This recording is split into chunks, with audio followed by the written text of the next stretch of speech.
Hi, this is Dr. Arya with Arya Foot and Ankle.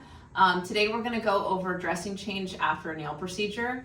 A nail procedure could be a partial avulsion, which means taking out a piece of the nail. It could be a full avulsion, meaning we remove the entire nail. Or it could be that we did a partial avulsion with a kill called phenol, and that is for a permanent nail procedure. So you may have had one of these three procedures today, and you might be one of my patients.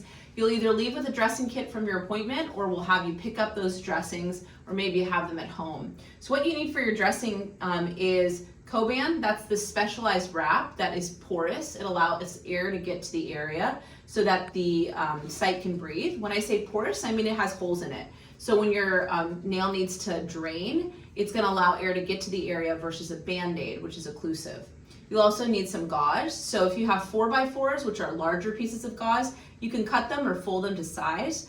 Right after you leave your procedure, I normally do many pieces of gauze. When you go home and do your dressing change at home, you can use just 1 or 2 pieces of gauze. You don't need very many. And then this is saline spray. It's like a clean, sterile water, essentially, that you're gonna use after the procedure. If you've had a total nail removal, we'll sometimes give you this piece of adaptic. You save the adaptic and just cut it into 4s, using 1 square of it over the nail. The purpose of adaptic is after a full nail avulsion, when we remove the entire toenail, the sticking happens, like the gauze will stick to the bandage. So this helps it for the first 3 or 4 days. So you take 1 pack of this home. And this is an ointment, so we'll show you how we're going to use the ointment. This is bacitracin. You may have been prescribed something else. So that is what's going to get us going for our dressing change. To start, after you leave the office, you'll leave with a bandage. When you take a shower, you'll leave the bandage intact. When you get out of the shower, you'll remove your bandage while your dressing is still moist, and you'll take your saline spray.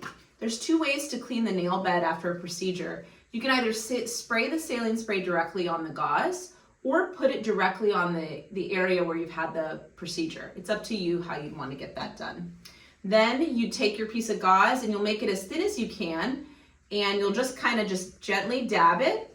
You'll take your ointment and you'll open up the ointment and put a small amount on the area where you've had the procedure, and then you'll cover it with the gauze just like that. And then normally I pre-cut this about here. You can kind of judge and estimate. It's really stretchy. You want to make sure you lay it on lightly. So you're going to wrap the toe like this so that your bandage stays intact, but it still gets some air because, like I said, this is porous. So this is just a way you can wrap it. Any which way it sticks to itself, and usually that's helpful. If you have the additional need for the adaptic, you'll apply that after you've used your ointment. On your dressing change instructions, you'll see it says clean is the first step. So again, that's the saline spray. Apply, that's going to be your ointment. Number 3 is cover, so that's going to be with your gauze or your adaptic and gauze. Wrap, and that's with this Coban. And then you're going to do that every single day until I see you at the 2-week mark. Remember, if you had a permanent nail procedure, that sometimes it looks red hot and swollen. It can mimic the look of an infection. But it's very common after we do the permanent nail procedure, because we use an acid, it's very common that it stays red and hot. If you're ever concerned about an infection, you can always give us a call. But normally, infection is going to present with redness, drainage, hotness, and increased pain. If you don't have those symptoms, you probably just have a little bit of irritation from the acid. Those are just some tips to keep in mind. Thanks for watching.